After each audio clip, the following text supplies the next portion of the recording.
Assalamualaikum Bu Nurma. Waalaikumsalam, Bu. Kenapa? Kelihatannya hari ini beda banget. Iya, aku lagi pusing, lagi mikirin anak-anak. Kenapa? Ya, selama PJJ ini tuh anak-anak tuh jadi banyak yang keteter masalah tugas. Jadi kayak manajemen waktunya mereka tuh berantakan gitu. Dan banyak guru yang pada ngomong, ya karena aku guru BK ya, jadinya banyak yang kerasan sama aku. Ya jadi bikin pusing aja sih, karena pas selama offline anak-anak nggak kayak gitu sih ya, gitu loh. Jadi ya pusing. Anak-anak memang banyak sih ya yang ngalamin kayak gitu ya. Mungkin mereka merasa bad mood atau merasa ya nggak ketemu gurunya, jadi mungkin mereka juga manajemennya karena di rumah banyak kegiatan ya. Terus kalau seperti itu sebaiknya menurut Bu Nurma langkah yang terbaik gimana ya? Ya selama ini sih langkah yang sudah aku lakukan, paling enggak tuh aku sudah menghubungi anak-anak, ngingetin lagi untuk tugas-tugas yang belum mereka kerjakan. Terus aku juga menghubungi orang tua mereka untuk, ya karena PJJ mereka kan didampingi sama orang tua di rumah kan. Kita kan jauhan nih ceritanya, jadi ya aku minta bantuan sama orang tuanya gitu untuk bisa mendampingi, untuk bisa ngingetin anak kalau belum dikerjain. Paling ya kayak gitu sih Bu. Sama ya aku tanyain juga ke anak-anak, apa mereka itu ada kesusahan atau ada kendala apa gitu kan. Karena juga dari anak-anak banyak juga sih yang mengeluhkan mereka kendala kuota gitu kan. Jadinya mau ngirimin tugas kesendat gara-gara nggak ada kuota gitu. Terus juga jaringan, kadang yang pakai wifi pun juga kadang jaringannya sedang trouble gitu. Jadi anak-anak kesendat nggak ngerjain secara tepat waktu gitu. Paling ya sementara itu yang sudah saya lakukan itu sih Bu gitu. Ada mungkin ada koordinasi dengan kakak kesiswaan nggak ya kira-kira ya Bu Nurma atau wali kelas terkait dengan kendala yang sebenarnya kita hadapi bersama ya, mungkin nggak cuma sekolahan kita atau hanya anak-anak kita ataupun mapel-mapel tertentu. Saya rasa mungkin sebenarnya beberapa masalah banyak muncul karena kondisi pandemi ini ya. Menurut Bu Nurma ada nggak cara atau mungkin yang bisa mendisiplinkan mereka gitu Bu Nurma? Sementara ini dan selama ini yang sudah dilakukan memang ada sih koordinasi ke waka kesiswaan, waka kurikulum juga saya minta bantu juga, karena kan saya juga minta datanya dari waka kurikulum gitu kan. Dan saya minta bantuan dari waka kesiswaan untuk bisa ngobrol sama wali kelas juga gitu, untuk ngingetin ke wali kelas karena kita ya juga kan punya poin ya Bu ya, punya poin ketika anak tidak disiplin gitu. Jadinya saya juga membawa kesiswaan untuk mengingatkan poin itu. Jadi kita kasih teguran ke anak-anak, kita selalu bawa kesiswaan dan juga ngobrol sama anak-anak. Jadi kita ya chatting ke anak-anak, ngingetin tugas-tugasnya, kita kasih teguran. Nanti kalau sudah sampai berulang kali sampai 3 kali, kita menghubungi orang tua. Nanti kalau sudah dari orang tua masih belum ada progresnya lagi, kita panggil ke sekolah. Itu gitu sih. Iya, padahal kita di sini di sekolahan kita itu sudah semuanya walaupun pandemi, tapi pembelajaran kita kan sudah seperti offline ya, dalam artian ada Zoom, ada Google Classroom, kemudian ada ya tugas-tugas yang dikirim lewat video. Jadi sebenarnya hanya tempatnya saja yang membedakan, tetapi sebenarnya pembelajaran itu tetap terus berjalan. Ya mungkin itu kendala-kendala yang dihadapi anak ya berarti ya, kendala-kendalanya baik kuota maupun jaringan wifi-nya, maupun mungkin aktivitas lain apa ya Bu, kalau saya simpulkan ya, aktivitas anak-anak di rumah itu mungkin kurang manajemennya tidak bagus, dalam artian mungkin anak sedang mengikuti pembelajaran tetapi tahu-tahu ada orang tua yang manggil, iya, ada yang minta dibantu orang tuanya, akhirnya ditinggal lah, dia nggak ikut Zoom.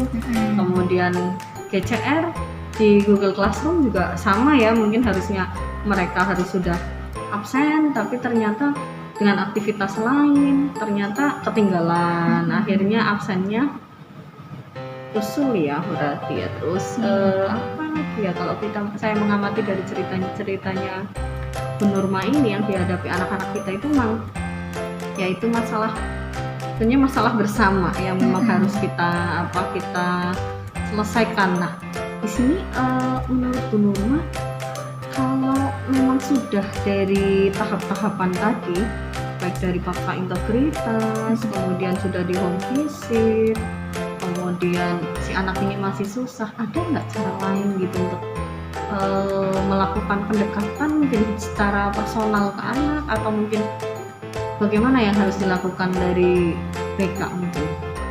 Nah, kalau pendekatan, saya sering chatting nih ke anak-anak. Saya tanya sebenarnya kendala apa yang bikin mereka itu jadi sering nggak ngumpulin tugas gitu. Dan beberapa anak yang kurang manajemen itu, ya kadang juga ngomong masalah wifi, masalah kuota. Ada juga yang cerita karena wifi-nya tersendat ketika penjelasan, jadi dia telat gitu. Jadi dia tidak mendengarkan penjelasannya dengan baik, akhirnya ketika mengerjakan nggak bisa. Tapi anak mau nanya ke temennya pun juga bingung, karena posisi temennya mungkin juga slow respon, mungkin juga bingung ya mau ngejelasin karena nggak ketemu gitu. Paling saya selalu kasih semangat sama anak-anak, saya selalu kasih motivasi, dan saya meminta anak-anak itu untuk mengadakan seperti kerja kelompok, tapi secara online gitu. Jadi mungkin mereka breakout ya.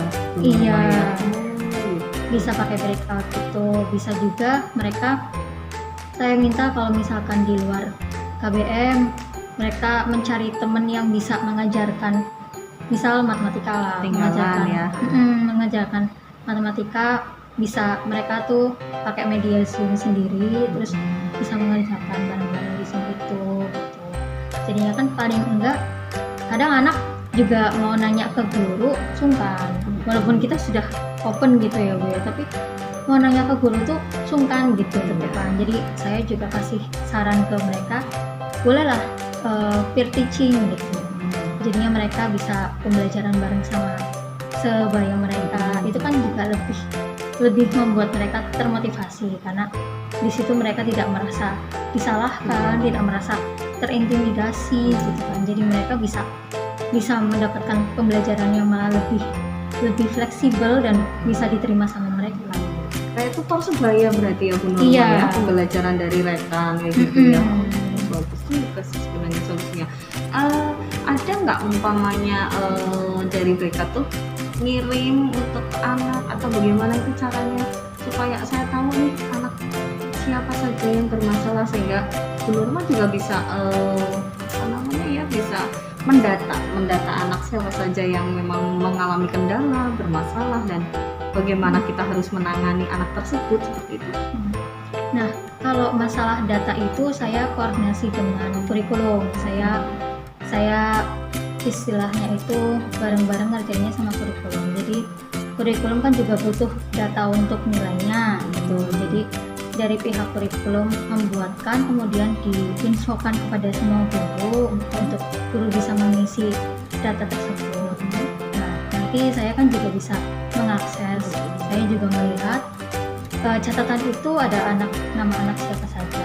Ketika saya sudah mendapatkan catatan itu kan saya juga bisa ngebantu wali kelas untuk meng-forward ke anak-anak. Iya, Jadi di-forward ya. iya, jadi saya infokan ke anak-anak, ini nih nama kamu ada tugas A, B, C, D, E yang belum dikerjakan.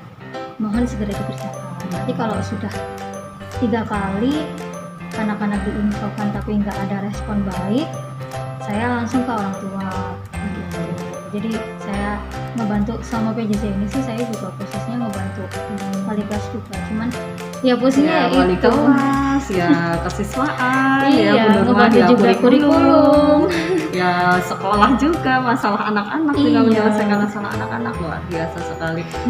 Bu Nurma, kalau saya boleh tahu, Bu Nurma biasanya untuk data dengan kurikulum kan perlu dari kurikulum juga punya data, kemudian BK punya data, dan itu juga sudah diketahui oleh wali kelas ya tentunya, kemudian juga sudah diketahui oleh para kesiswaan tentunya karena terkait dengan siswa juga. Biasanya apakah Bu Nurma membuat dengan metode apa gitu, apa Excel atau apalah yang mungkin menurut Bu Nurma itu mudah untuk kita ngeling dengan semuanya itu? Nah, kalau ini saya dibantu sama kurikulum dibuatkan dari Google Spreadsheet gitu. Sekarang kan kita pakainya online semua. Kadang juga guru masuknya pun juga piketan ya Bu ya, 75% WFH itu kan piketan. Jadi ya saya dibantu sama kurikulum untuk dibikinkan Google Spreadsheet, kemudian guru-guru diberikan akses untuk mengedit. Jadinya dari situ langsung siapapun guru yang sudah bisa mengakses, kita bisa langsung lihat juga nih gitu. Jadi tanpa harus, kalau Excel biasa kan yang nggak online harus kirim-kirim terus, nanti kita baru merekapnya susah gitu ya Bu. Tapi kalau di Google Spreadsheet kan kita bisa langsung ngupdate sendiri, bisa ngedit sendiri, bisa langsung refresh sendiri juga kan apa yang informasi Sudah yang baru. tertulis lah ya, tertulis Iya. di situ semua. Oke. Info yang baru udah langsung bisa kebaca gitu. Terus juga nanti kalau sudah mendekati rapotan, kita ada sesi buat pemanggilan nih anak yang misal sudah dikasih teguran 3 kali tidak ada etikat baik ya untuk mengerjakan tugas, terus kita panggil orang tua. Nanti dari BK bikin surat pernyataan. Ada fakta gitu ya Bu Nurma ya. Iya. Oke, berarti udah luar biasa sekali ya Bu Nurma penanganan dari kurikulum, kesiswaan, terutama BK ya. Kolaborasi. Untuk penanganan anak-anak pada masa pandemi inilah ya, baik itu menggunakan spreadsheet, mungkin menggunakan Google Form, mungkin sudah home visit, kemudian sudah pendekatan ke personal anaknya juga, kemudian sudah ke orang tua dan lain sebagainya sudah dicoba lah ya. Itu sudah luar biasa, guru hebat di sini lah ya. Pokoknya tiada tandingan, kita harus memang benar-benar selalu tetap memberikan yang terbaik untuk anak itu, seperti itu. Baiklah Bu Nurma, semoga ke depan nanti anak-anak kita semua, anak-anak Bu Nurma juga anak-anak yang ada di seluruh Indonesia ini dalam masa pandemi ini bisa bagaimana mereka menyiapkan diri mereka sehingga lebih siap dalam menghadapi pembelajaran baik itu secara online, kemudian ya memang tidak bisa tatap muka, kemudian yang jelas mereka dibutuhkan IT mereka, IT dan sarana pendukungnya ya Bu Nurma ya. Baiklah Bu Nurma, terima kasih atas sharingnya. Semoga ini bisa menjadi bahan kita untuk mendidik anak kita ke depan supaya lebih baik lagi dan anak-anak bisa mengalami perubahan, jadi mereka disadarkan pada dirinya bahwa belajar itu penting untuk dirinya sendiri. Seperti itu ya Bu Nurma ya. Dan Terima satu kasih. lagi sih. Oke, gimana Bu Nurma? Saya jadi teringat anak-anak juga, saya kan ada jam juga kan. Anak-anak juga saya selalu ingatkan untuk materi tentang tetap berprestasi, terus tetap bisa belajar di masa pandemi, tidak berhenti di masa pandemi, dan mereka saya minta untuk membuat slogan atau poster. Kenapa saya minta itu? Karena biar mereka, kadang kan anak sekarang banyak suka yang ada kaitannya dengan kata-kata gitu kan ya Bu ya, quotes gitu. Oke. Menyemangati diri sendiri lah ya. Iya, jadi saya minta mereka untuk bikin quotes gitu, slogan-slogan buat memotivasi dirinya gitu. Dan nantinya saya minta itu ditempel gitu di mana tempat yang bisa mereka sering Untuk mengingatkan dirinya. Iya, Oke. gitu sih. Membudayakan untuk berbudaya positif ya Bu Nurma Iya, ya. Itu benar. seperti itu dari luar biasa, dari karakter semua sudah ditanamkan di sini untuk mengusahakan yang terbaik untuk anak tentunya itu. Baik Bu Nurma, semoga sudah tidak murung lagi, kita sudah berbagi, sudah ngobrol Iya, sehingga- sudah enak ya. Iya. Karena kemarin juga Sudah mikir tahu permasalahannya, pusing sendiri iya. gitu. Nanti jadi sudah tahu saya harus seperti ini, jadi lebih siap untuk menghadapi anak-anak pada masa era pembelajaran pandemi ini. Iya. Silahkan kalau mau melanjutkan aktivitas lainnya. Iya. Terima kasih sharingnya. Saya juga pamit keluar dulu. Iya. Assalamualaikum warahmatullahi wabarakatuh. Waalaikumsalam warahmatullahi wabarakatuh. Terima kasih, Bu. Sama-sama Bu.